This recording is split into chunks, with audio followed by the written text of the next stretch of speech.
Bijendra Pratap, an artist with true soul, from Lucknow, Uttar Pradesh, India. He has natural love for colors since early age of life. He always liked to play with colors. He has done Master of Fine Arts from Banaras Hindu University, Varanasi, Uttar Pradesh.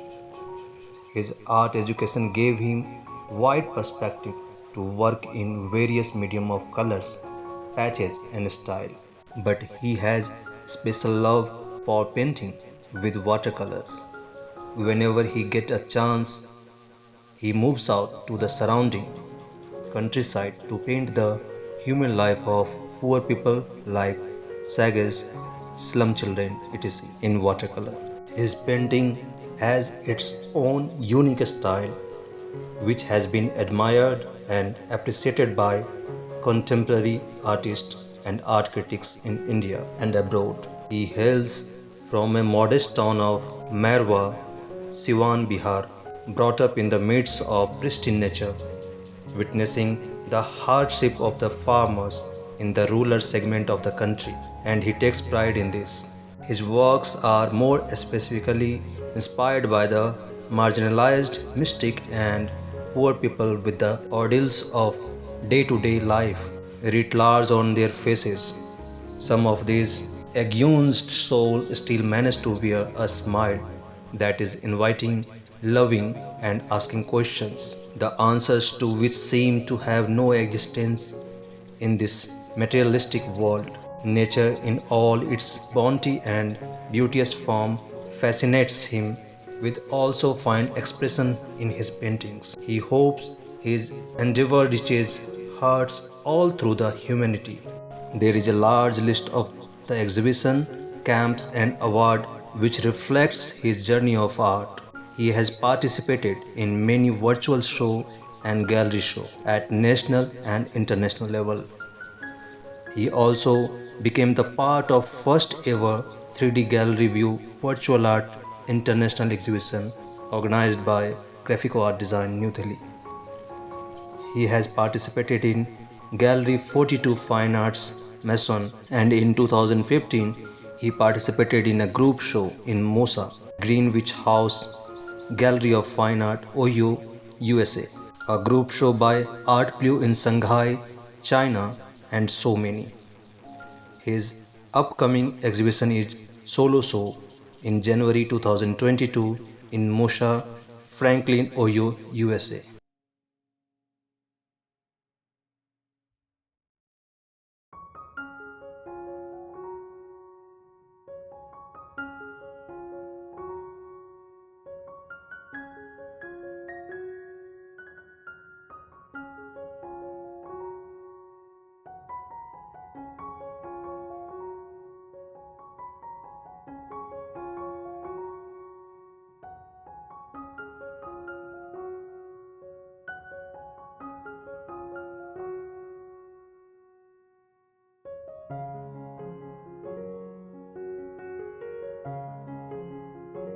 जुस्तजू ये नहीं कि खुदा है या नहीं, जुस्तजू तो ये है माँ की आपसे बढ़कर खुदा है या नहीं। जीवन तपती धूप है और माँ पीपल की छांव, जिसकी छांव में सदैव मन को शीत लगती है।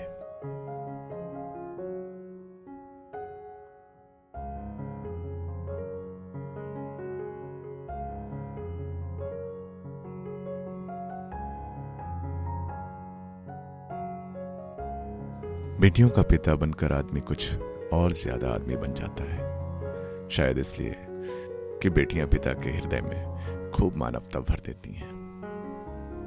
बेटियों का सहारा कितना सादा होता है ना, कितने सुंदर नयन नक्श, कितना सादा चितवन, चेहरे पर घनेरी छतनार मुस्कुराहट, मुस्कुराए तो चमकते हुए दांतों की एक पंक्ति की झलक सम्मोहन से भर दे।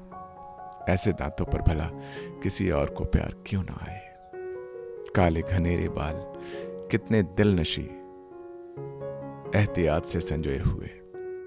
बेटियां शोक का आदमकद इश्तिहार होती हैं। उनका चित्त किसी और ही दुनिया में खोया हुआ होता है, जो मासूमियत और भोलेपन के गुलिस्तां से सजा हुआ मुलायमियत के पश्मीने से बुना होता है।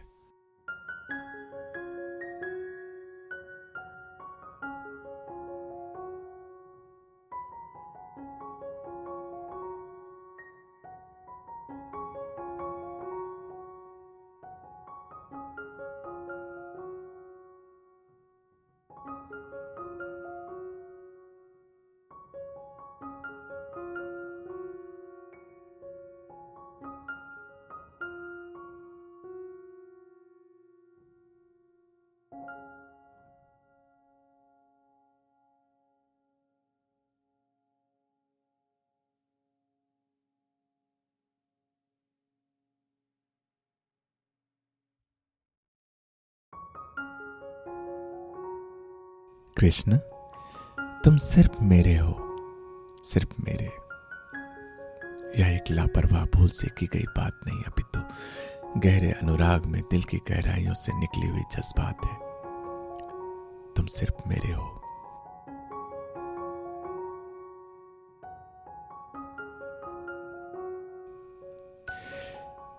यह उस अधिकार से कहा गया है जिस अधिकार से तुम पर मेरा स्वामित्व है, और यह स्वामित्व तुम्हें किसी और का होने का अधिकार नहीं देता। यह अधिकार चंद मिनटों का नहीं, उम्र भर का होता है।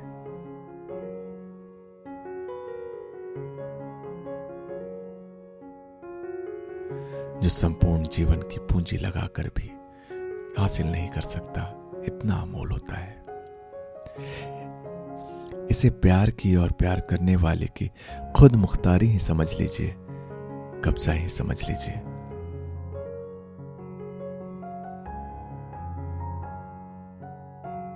जो किसी भी हाल में आपको किसी और का होने नहीं दे सकता। तुम सिर्फ मेरे हो।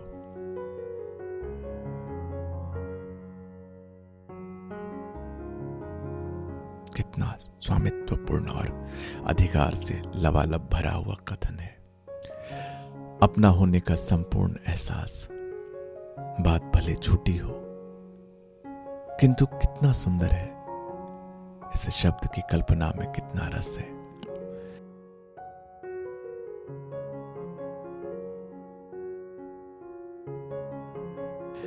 जैसे कहने वाले से एक नाता बन गया हो, जैसे कहने मात्र से दिल जुड़ गया हो, जैसे कुछ भी कहना इस संसार में हवा का एक बगला भर नहीं होता, कहने से उसका एक ठोस आकार बन जाता है, नियति बंध जाती है।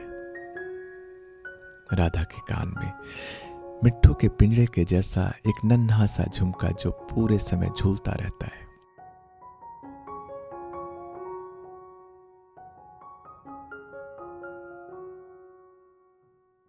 जैसे नीम बेहोशी में कोई हिंडोला लहराता है, ठीक वैसे ही कृष्ण के मन में तुम सिर्फ मेरे हो यह कथन पूरे समय लहराता होगा।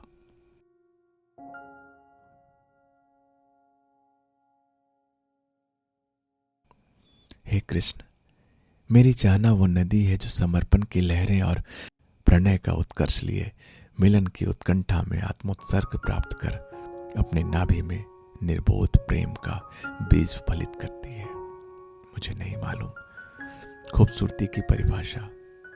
जो तुम सा दिखता है कृष्ण, मुझे वो खूबसूरत लगता है।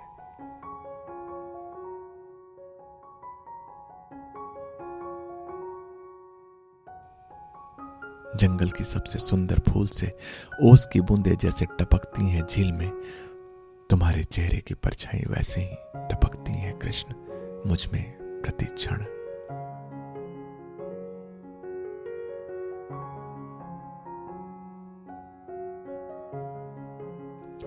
तुम्हारा बदन एक पियानो सा है और तुम्हारी उंगलियां उसकी कुंजी। जैसे इन कुंजियों को छूता हूं तो मेरे मन के सारे तार झंकृत हो जाते हैं और वायु में ध्वनि तरंगे एक मधुर संगीत के रूप में उत्पन्न होने लगती हैं। तुम शोक हो, दोषी जाओ और आटे में नमक जितनी नक चढ़ी भी है, फिर भी लहजा तुम्हारे होठों पर गुड़ की चाशनी जितना चिपका होता है। तुम वो स्त्री हो जिसे मैंने भीतर पाया है और जिसे मैं बाहर शब्दों में कहता हूँ। समस्त कलाओं को जानने का रास्ता मुझे तुम्हारे एक स्पर्श से मिल जाता है। समस्त कलाओं का सार हो तुम। तुम्हारा प्यार सावन की हल्की फुल्की बौछारों में भीगने जैसा है, जिसमें आंखों में उतर आती हैं हरियाली और जीवन का एक खुशनुमा फूल सा लगने लगता है।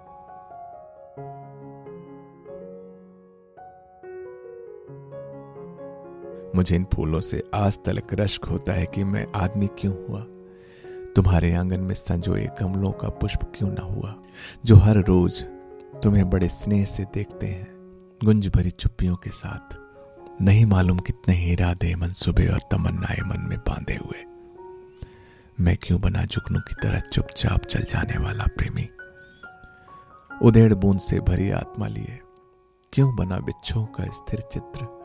मुझे होना है तुम्हारे आंगन का पुष्प, बनना है तुम्हें प्रमेल कि तुम मेरे रूपक पर फिदा होना, जैसे फिदा होती हो इन पुष्पों पर नित्य। पुष्प ठहरे उपवन के श्रृंगार, इनकी रूपात्मकता अथाह वर्ण कितने सुघड़, फूलों को क्यों तोड़ना भला।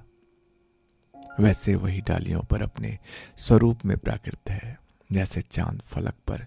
चांद को कोई तोड़ने की चेष्टा करता है क्या? तो इन फूलों को तोड़ने की चेष्टा क्यों? ये म्लान ना हो जाएंगे?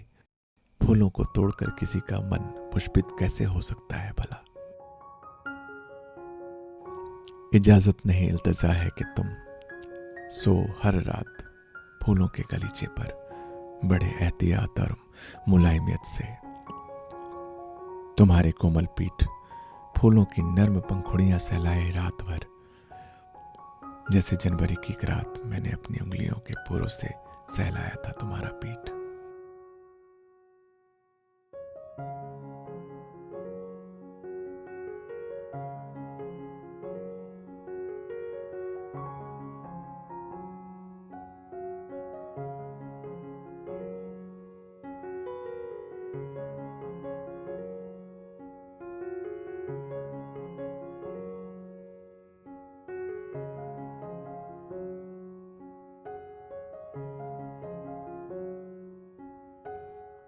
पेंटिंग अंतःकरण में उपजी भावनाओं का विनोद है। आपने गुलदान देखा होगा, मर्तबान देखा होगा, खिड़कियां देखी होंगी, सूखे पत्ते देखे होंगे। फिर आप इन्हें पेंटिंग में देखते हैं तो पाते हैं ये एक दूसरी रोशनी है। हम सभी ने लाल, पीला, हरा, नीला सभी रंग देखा होगा, लेकिन जब हम अपनी ही पेंटिंग देखते हैं तो पाते हैं कि ये एक भिन्न रूपाकार है। एक परिप्रेक्ष्य में किसी वस्तु की नई दृष्टि में आलोकन ही एक कला का प्राण है।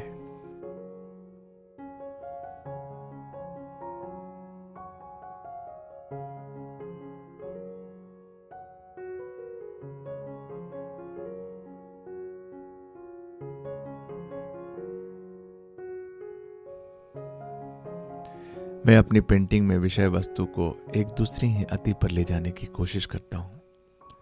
उसके लिए भिन्न भिन्न आयाम सोचता हूँ, ताकि आप मेरी कला को मैजिकल रियलिस्ट कह सकें।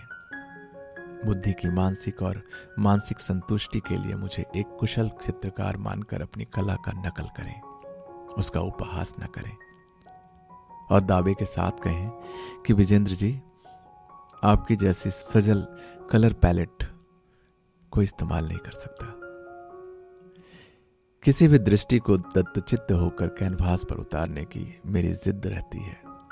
मेरे द्वारा इस्तेमाल किया जाने वाला चटक गुलाबी रंग वर्मिलियन दर्शकों और कला प्रेमियों को गहरे अर्थ में सिड्यूस करे ना करे, लेकिन मुझे तो करता है, क्योंकि चटक गुलाबी रंग ही मेरी आत्मा का रंग है।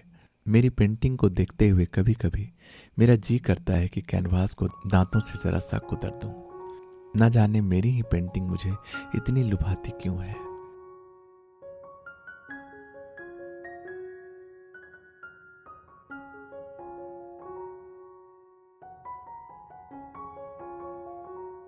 मेरी सदैव कोशिश रही है कि मैं अपने चित्रों में रंगों का सौंदर्य शास्त्र रचूं, उनमें ड्रामेटिक लाइट्स का संवाग रचूं, मृदुल संदर्भ रचूं। अगर घास को भी हरे रंग से रंगूं तो वह भी औरों से भिन्न हो। सबसे सुरम्य, सबसे कल्पनाशील और सबसे बिलक भाव मन में जगाने वाला हो। और मेरी कृतियां फैंसी के कलिशे से भरी होने के बावजूद अपने चित्रांकन से सजीव हो उठे, और फिर मैं उन्हें देखकर कल्कि वाले मोर की तरह इतराऊं और गौरव करूं कि इसे मैंने रचा है, और उसके प्यार में इस तरह गिरफ्तार हो जाऊं कि चित्र न उकेरूं तो कहीं जी न लगे।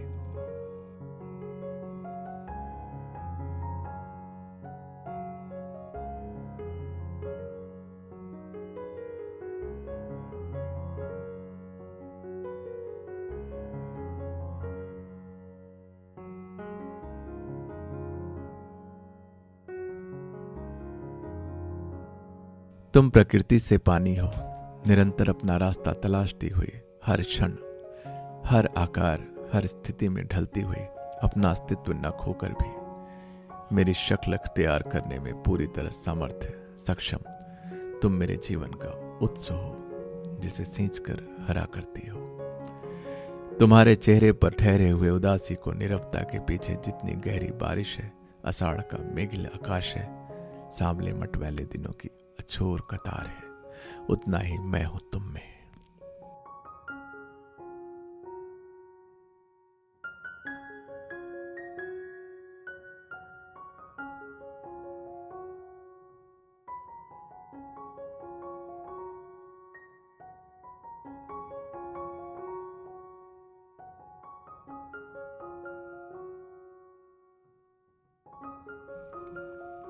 ये दुनिया बहुत बड़ी है और बेहद विचित्र है, इसलिए नहीं कि यहाँ खूब सारे नदी, पहाड़, जंगल हैं, बल्कि इसलिए कि यहाँ दो के बीच अंतरिक्ष जैसी असंभव दूरियां होती हैं, और मन का घर तो इतना दूरगामी कि आप पास होकर, साथ रहकर भी इस घर तक का आपका पहुंच पाना जैसे असंख्य पर्वत लांघना। तुम्हारे चेहरे पर ठहरे हुए उदासी और नीरवता के पीछे जितनी गहरी बारिश है, आषाढ़ का मेघिल आकाश है, सांवले मटमैले दिनों की अछूर कतार है, उतना ही मैं हूं तुम में।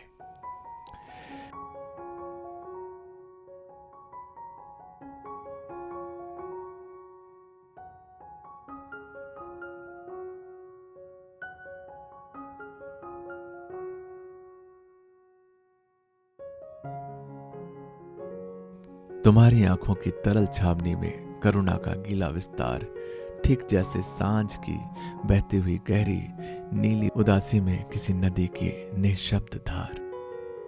मेरी चाहना वो नदी है जो तुम्हारे पहाड़ से विराट और अडिग विश्वास का नित्य अभिषेक कर पांव पखारती है, जैसे समुद्र की लहरें किनारे खड़ी नाव का। मेरा मन तुम्हारे ख्यालों के समुंदर के सीने पर चट्टान सा पड़ा रहता है, जिसमें तुम्हारी यादों का प्रतिबिंब टूटता बिखरता सांसों की लहरों पर कांपता है।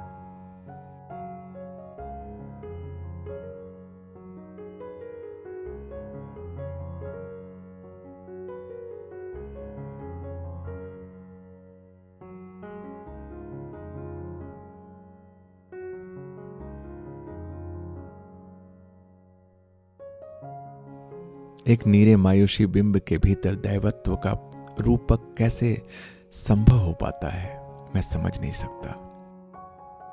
लड़कियां निष्कलुष की निर्भार दीपशिखा की तरह होती है, उतनी ही वेद्य और निष्कवच, उतनी ही आकर्षक, हमारे शलभ को अपनी ओर खींचती हुई। स्त्री का संसार संभावनाओं का संसार है, वह प्रेम और चाहना के ऐसे आयाम का संसार भी है जिसमें पुरुष पूरी तरह अनभिज्ञ है, जैसे किसी दूसरे ग्रह के प्राणी जो उसकी भाषा नहीं समझ सकते। स्त्री प्रेम की प्रतिभूति है और प्रेम को जानना है, जो हृदय भी स्त्री सा वांछित है। पीड़ा के दिनों में भी खुलकर मुस्कुराना जरूरी होता है। जीवन चाहे जितना दुखद हो, मुस्कुराहट सदैव सुखद होनी चाहिए। जीवन चाहे जितना अधूरा हो, हंसी पूर्ण होनी चाहिए।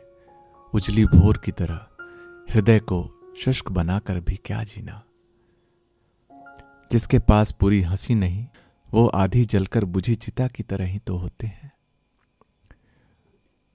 भाषा इतनी सक्षम नहीं कि किसी की भावनाओं को एक उज्जवल छटा के साथ व्यक्त कर सके, लेकिन एक छवि चित्र छिपे मनोभावों को हाव भाव में शोखी को उजला कर सकती हैं। हमारी तवज्जो की रोशनी के आगे भी आप एक लंबी, सुखद और समृद्ध जीवन जिए, यही कामना। एक मुस्कुराहट, किसी की मुस्कुराहट किसी के लिए उत्सव बन जाती है।